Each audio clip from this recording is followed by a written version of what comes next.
Morning students, हम पढ़ रहे थे the key elements of democratic government. उसको कंटिन्यू करते हुए हम पढ़ेंगे the African national Congress, a group of people who led the struggle against apartheid and their most well known leader Nelson Mandela fought the apartheid system for several years. Finally the succeeded, and in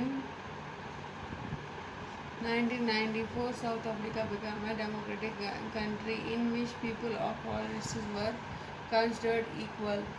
वहाँ पर नेता Nelson Mandela और एक party थी African national Congress, उन्होंने लड़ाई की इस वंशवाद के against,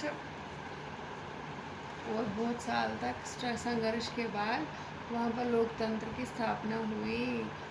What were the Hector and his classmates protesting about? Hector और उसके क्लासमेट क्या कर रहे थे, किसका विरोध कर रहे थे? अपार्थाइड का, वंशवाद का।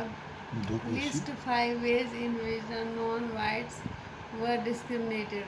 5 तरीके से आपको बताना है कि कैसे जो अश्वेत लोग थे उनके साथ किया जाता था। उनको ट्रेन में चढ़ने की इजाज़त नहीं थी, उनको मिंगल होने की इजाज़त नहीं थी किसी के साथ, बाकी सारे जो कॉमन फैसिलिटीज़ है उनको यूज़ करने की इजाज़त नहीं थी। इस तरह से उनको वहाँ पर अपमान किया जाता था। लेट अस नाउ try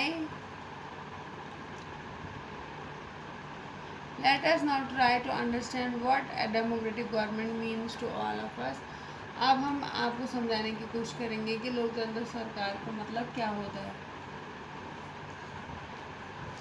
लोकतंत्र सरकार होता है जिसमें लोगों द्वारा सरकार हो।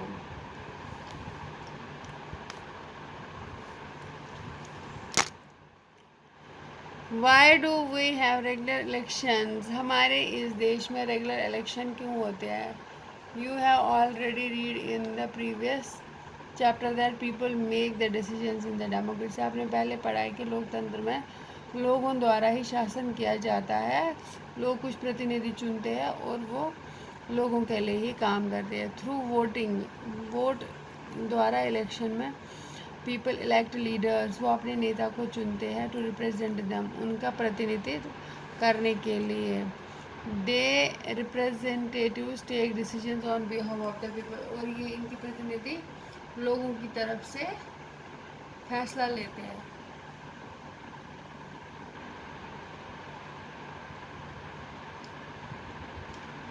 In doing so, it is assumed that they will keep in mind the voices and interests of people. वो जो को भी निर्णय लेते हैं युस्त तुम फॉसलिशनिमा तिप्ची दिमागस में सामा लोकन इच्छाएं तिहंस जो भी उनकी डिमांड्स हैं उनको पूरा करने की उसमें कोशिश रहती है। All governments are elected for fixed period, और सभी जो सरकारें वो कुछ निश्चित समय के लिए चुनी जाती है। फॉर 5 years हमारे देश में। In India this period is 5 years। Bharat देश में ये निश्चित जो समय है जिसके लिए चुनी जाती है सरकार वो 5 साल का है।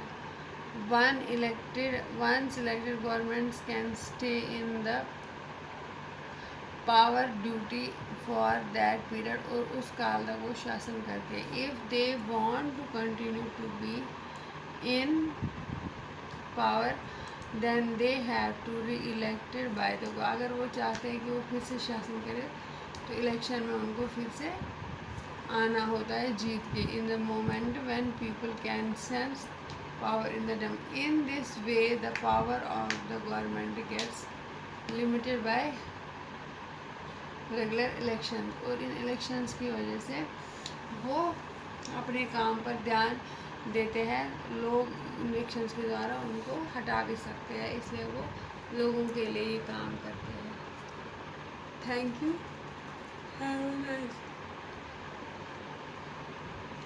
You, have a nice day.